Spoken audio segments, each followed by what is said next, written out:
Muito bem, temos uma tribo, que é a tribo de Efraim, logicamente são os descendentes que vêm de José, porque José teve 2 filhos, Manassés e Efraim, e justamente esses 2 filhos eram descendentes de uma linhagem do Egito. José se casa com Asenate, uma egípcia, filha de Potífera, que era sacerdote no Egito. Então, na tribo de Efraim e de Manassés havia sangue egípcio. Olha lá. Então, depois não existe tribo de José e somente está a tribo de Manassés e Efraim, ou Efraim e Manassés. Só que Manassés era o mais velho e Efraim era o menor. E José leva, quando Jacó está velho, leva os filhos, você vai encontrar isso no capítulo 48 de Gênesis, de Bereshit, para Jacó os abençoar, leva seus filhos para serem abençoados. E, logicamente, coloca o mais velho na mão direita e o menor na mão esquerda. Logicamente, seria Manassés o mais velho e Efraim o menor. Só que Jacó podia estar cego, podia estar velho, gagá, mas estava cheio da revelação de Deus. E o que acontece? Jacó inverte as mãos, e a mão que era para abençoar Manassés, o mais velho, ele abençoa Efraim. E com a mão que era para abençoar Efraim, abençoa Manassés, ele cruza os braços, e a bênção do maior vai para o menor.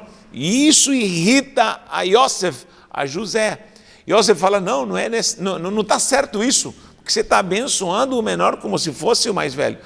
E o próprio Jacó diz, de fato, o mais novo vai se assenhorear, e o mais velho vai servir ao menor. Então, os efraimitas já tinham um paradigma aí de superioridade, de ideia que eles iriam liderar, mas os efraimitas se esquecem que Yaakov, que é Jacó, no capítulo 49, leia isso, ele abençoa todas as tribos. Um dia nós vamos fazer um estudo de essa profecia gloriosa. Eu amo essas profecias que ele declara, profere para os seus filhos.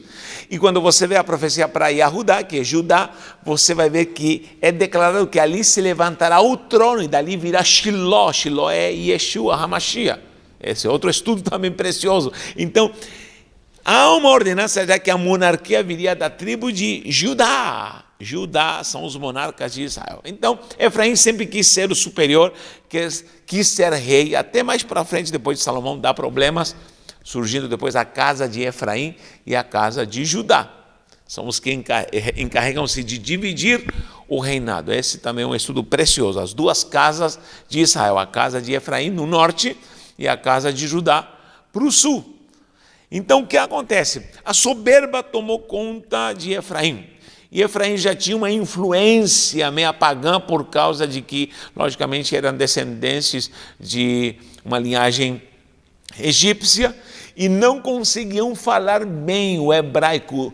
Judeus têm um zelo muito grande com o hebraico. Eles dizem que é uma língua sagrada. E, de fato, foi a língua que Deus falou com Moisés e escreveu todos os sinais, desde os pictográficos escritos na pedra, até depois, mais para frente, vem o desenvolver do maçorético, enfim.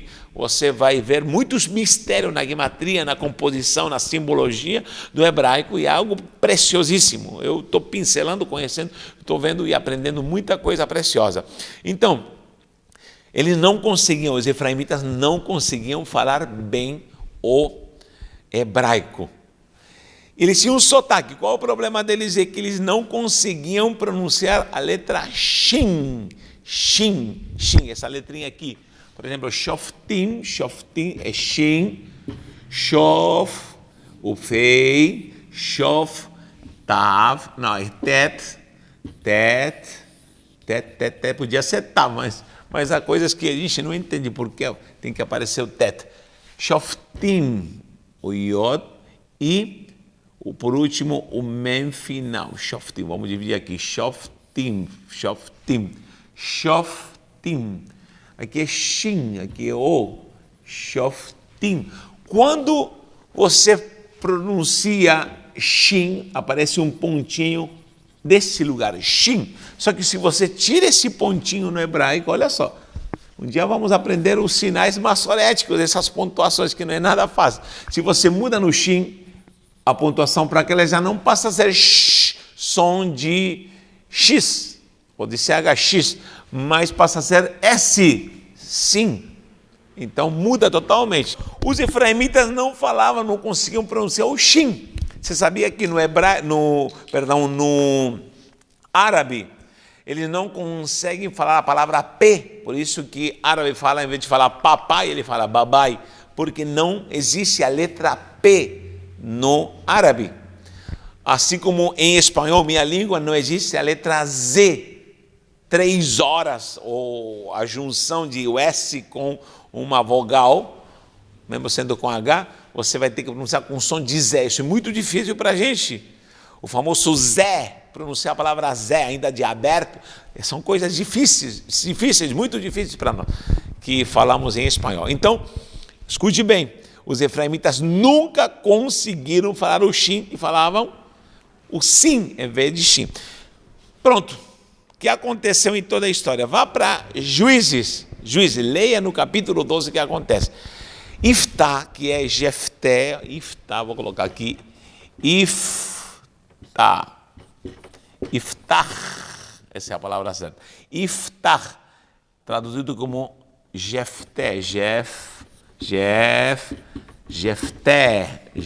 por que não pode ser Jefté? Porque a letra J, o som de J, justamente não existe no hebraico, então é Iftá.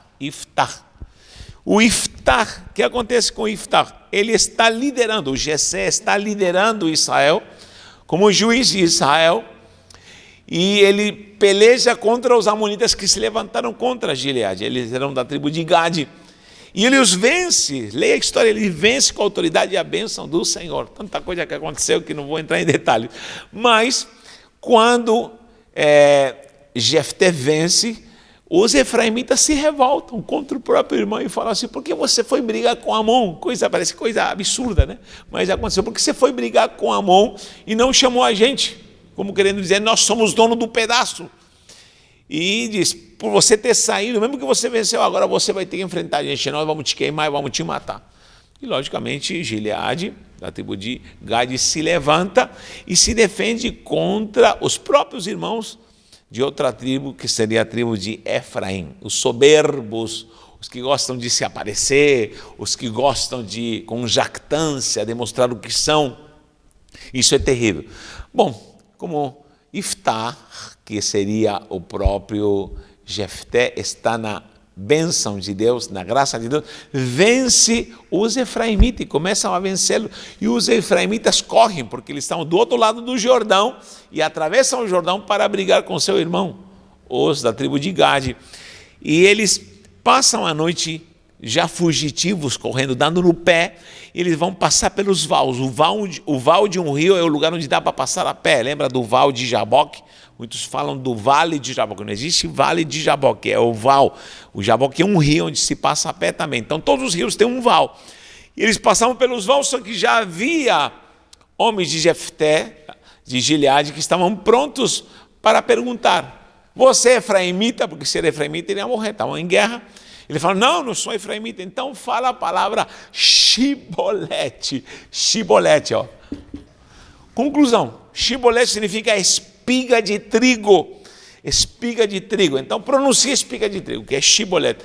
E eles não sabiam juntar os dentes. Isso acontece em todas as regiões. Quando eu cheguei no Brasil, me chamou a atenção a diferença de pronúncias. Por exemplo, quando fui para o interior de São Paulo, perto de Minas, me chamam de pastor, enrolando a língua. E eu falei: que interessante, parece o R americano, pastor. Só que quando fui para o Rio de Janeiro, eu sei que tem irmão do Rio de Janeiro, meu irmão, ele me chamava de meu pastor, bem, parecia o reto no final, pastor.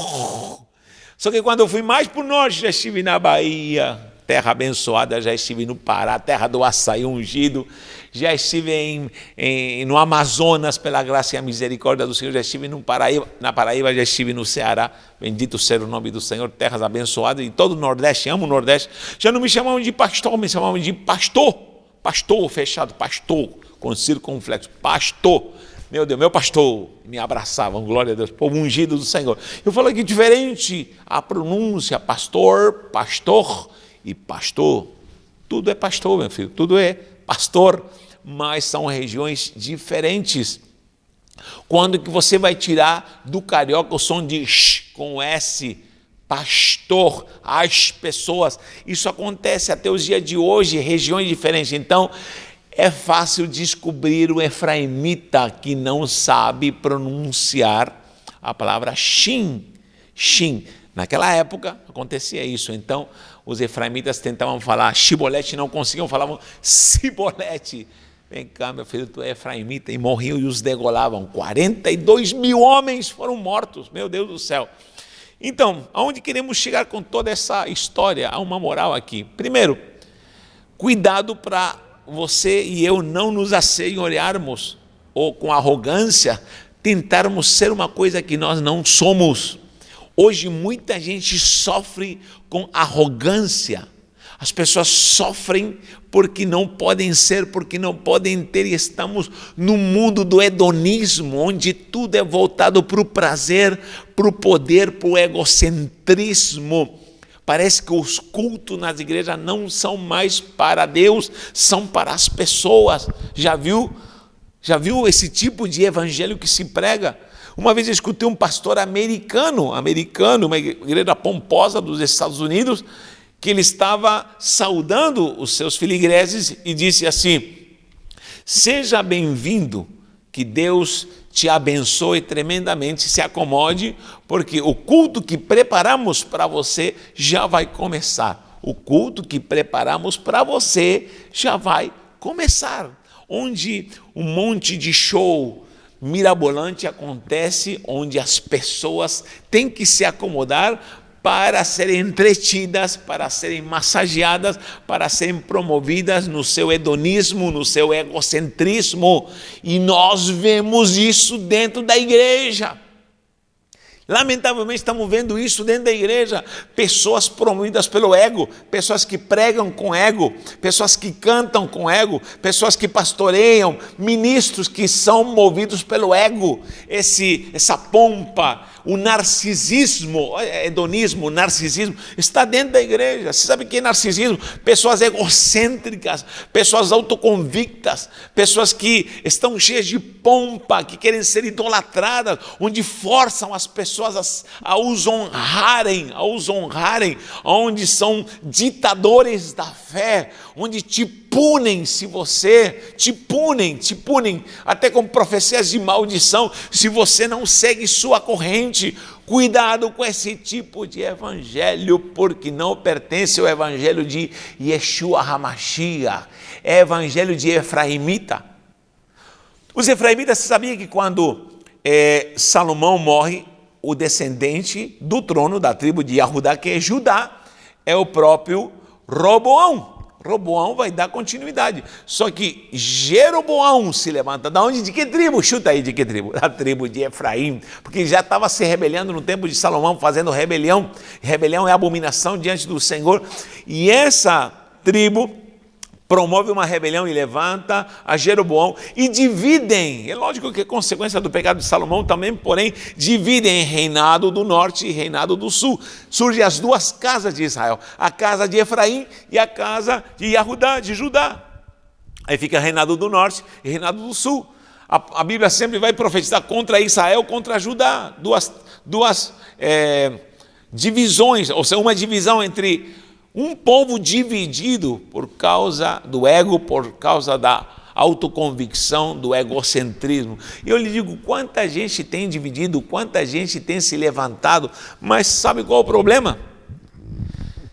O problema é que quando chega a hora H de pronunciar, Shibolete não consegue. Então, pessoas que se levantam por si próprio, vai chegar uma hora, essa certa hora, que Deus vai preparar, onde lamentavelmente elas vão cair. Porque nós lemos em Provérbio que diz que essa soberba vai estar antecipando uma queda. E lamentavelmente nós vemos muita gente caída dentro da igreja pelo ego, caída dentro da igreja, ou saiu da presença do Senhor por causa do ufanismo e de achar que é alguma coisa. Queridos, você e eu somos um pedaço de barro, que pela santa misericórdia de Deus, o Senhor nos chamou para pregar o Evangelho. Não tenho nada contra pastores santos que vivem do Evangelho. A palavra do Senhor diz assim: quem trabalha com o Evangelho, viva do Evangelho, digno é o obreiro do seu salário. Quem trabalha, quem é professor, eu sou professor, eu ensino, viva. Agora, viver o ufanismo, viver a pompa, viver às custas de uma forma desordeira, mirabolante, através da fé, isso não procede do coração de Deus. Deus nos manda ser humildes e ser santos na graça e na verdade. Que o Senhor nos livre de sermos efraimitas e não poder pronunciar a palavra shibolet, porque na hora H vamos ter que pronunciar a palavra pura. Falar shibolet é falar a palavra como ela é, não manipulando ela para qualquer tendência. E uma coisa que tem hoje em dia muito fácil na igreja é acesso à palavra e gente que quer manipulá-la para o seu bel prazer. E eu te digo, fuja disso em nome do Senhor. Siga a palavra como ela é, na bênção, na simplicidade do Evangelho puro e genuíno. Isso é falar shibolete, o hebraico santo pronunciado de uma forma santa e gloriosa. Deus te abençoe, continue com a gente em nome de Yeshua HaMashiach.